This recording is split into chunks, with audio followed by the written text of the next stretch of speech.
आप लोग को बताया जा रहा है, कीबोर्ड के बारे में बताया जा रहा है। जैसे आप MS वर्ड ओपन कर लिए हैं, देखो आपका जो लाइनिंग है ब्लिंकिंग कर रहा है ना, कर्सर, इसको बोलते हैं कर्सर बोलते हैं, इस लाइनिंग को बोलते हैं कर्सर बोलते हैं। ठीक, तो जिसे आपका tab button, caps lock button और शिफ्ट बटन का बताया जा रहा है। तो जैसे टैब का फुल फॉर्म होता है टैबलेटर। तो टैब जो आपका कर्सर रखता है 0.5 साइज पर कर्सर को दूरी रखता है। तो जैसे मान लीजिए हम लिखते हैं SN, ठीक, SN में सिर्फ सीरियल नंबर कर दिए, तो टैब करेंगे आपका दूरी देखो रख दिया 0.5।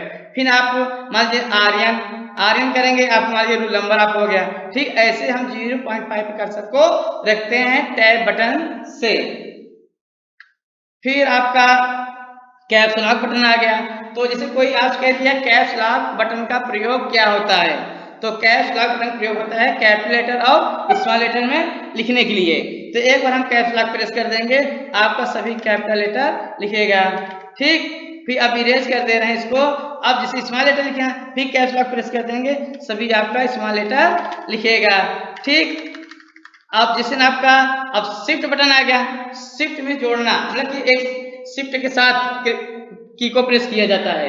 तो जैसे शिफ्ट और ए करेंगे आपका कैपिटल लेटर बना देगा। तो आप जो भी नाम लिखेंगे इसे हमें लिख देंगे आप। ठीक, होम बटन का प्रयोग किया जाता है शब्द के आगे कर्सर को रखने के लिए। जैसे आप लिख लिए हैं, जैसे आप लिख लिए हैं, अब कर्सर को आगे रखना है, होम करेंगे तुरंत आपको कर्सर आगे आ गया।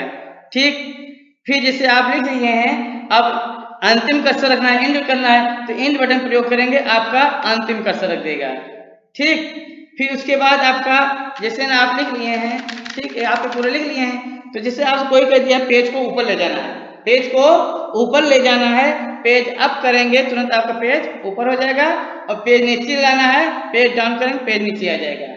ठीक, स्पेस बटन का प्रयोग, तो बैक स्पेस बटन प्रयोग क्या होता है, जैसे आप लिख लिए हैं, जैसे आप लिख लिए हैं, बैक स्पेस बटन आपको जो है ना लेफ्ट साइड आपका लीड करता है, ये आपका बैक स्पेस से लेफ्ट साइड आपका हटा देता है। ठीक, उसके बाद आपका है डिलीट बटन है। हाँ, फिर आप जैसे लिख लिए हैं, जिसे आप लिख लिए हैं, फिर कोई कहते हैं डिलीट बटन प्रयोग क्या होता है, तो डिलीट बटन प्रयोग होता है राइट शब्द को हटाने के लिए। तो आप यहाँ कर्सर रख देंगे, आप यहाँ कर्सर रख देंगे, आपको देखो राइट शब्द हो गया, ये आपका राइट शब्द हो गया।